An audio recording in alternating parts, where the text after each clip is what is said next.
Hey my YouTube family, welcome back to my channel. I hope कि सब लोग अच्छे होंगे। मैं भी अच्छी हूँ। स्वागत करती हूँ आप सबका अपने चैनल पे।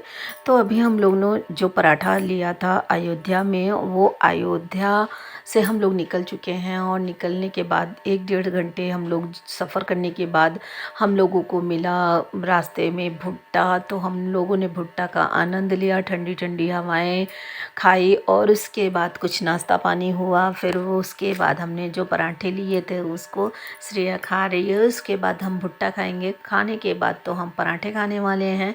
तो फाइनली मेरा भुट्टा जो है ख़त्म हो गया वैसे, बट बहुत मज़ा आया, बहुत ज़्यादा मज़ा आया भुट्टा खा के। क्योंकि पता है भुट्टा तो घर पे भी खाया जाता है।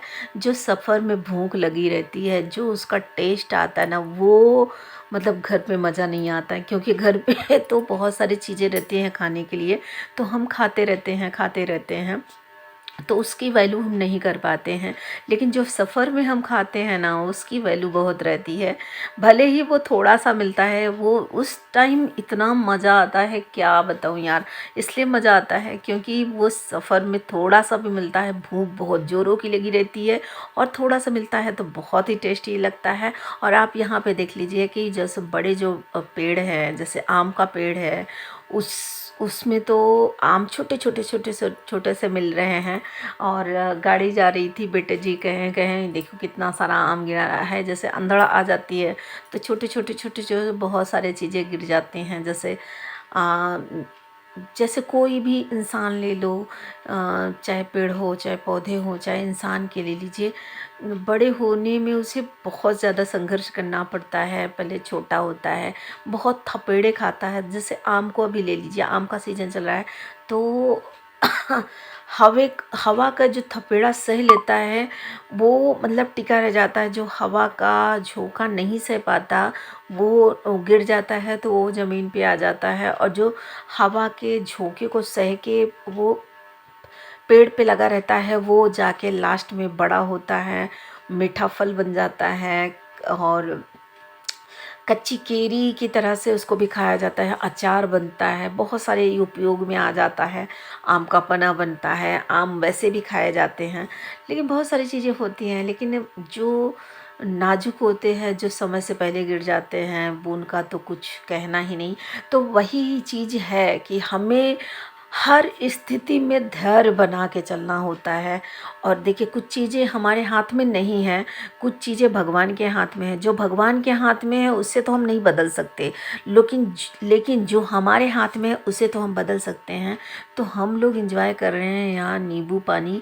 तो नींबू पानी टोटली नहीं है, इसमें सोडा और जीरा जल भी है। तो इस तरह के पानी है जो कि मुझे बहुत ही अच्छा लगा। सफ़र में ये सब चीज़ें का सेवन करना और थोड़ी सी हमें एनर्जी भी देता है। तो ये सब चीज़ें करते रहना चाहिए। और वैसे एक बात बताऊँ ना, श्रेया कह रही है कि मम्मी हर वीक तो नहीं निकल सकते हैं, लेकिन कभी कभी इस तरह की लाइफ जीना भी बहुत ज़रूरी है। हम लोग वापसी जाएंगे घर पे तो थक तो बहुत जाएंगे, बट आनंद तो आ गया। और बीच में अगर गाड़ी रोक के कहीं इस तरह से सुनसान सी सड़क हो, और चारों तरफ हरियाली हो, अब इतना भी सुनसान ना हो कि भाई कोई आके जानवर वगैरह अटैक कर दे, इतना भी सुनसान जगह नहीं रुकना है। ऐसे जगह रुकना है जहाँ पे कुछ लोग हों। जैसे कि अभी भुट्टा वाले भैया हैं, सोडा वाले भैया हैं, 2-3 भुट्टा वाले भैया हैं, एक सोडा वाले भैया हैं, नहीं 2 सोडा वाले भैया हैं। तो इस तरह से जो जहाँ थोड़ी सी शॉप हो, जो आप कुछ खा भी सको। और हमने लिया था कूल केज जो 5 लीटर का है, उसमें हमने पानी भर रखा था। तो अभी मैं कह रही थी हस्बैंड से कि थोड़ा आइस मिल जाता तो उसको आप डाल देते, और फिर उसके बाद ना पानी जो है कूल केज का ठंडा हो जाता। लेकिन बहुत सारी दुकानें हम लोग देखी हैं, लेकिन आइस नहीं नज़र आई। फिर उसके बाद ये सफ़र भी मतलब करते करते हम लोग पहुँच आए घर। तो फाइनली हम लोग 3:30 बजे अपने घर पहुंच आए थे। और 3 बजे हम लोग प्रयागराज पहुंच आए थे। और होते करते मतलब अपने घर 3:30 बजे आ गए थे। तो 3 बजे प्रयागराज में एंट्री कर लिए थे हम लोग।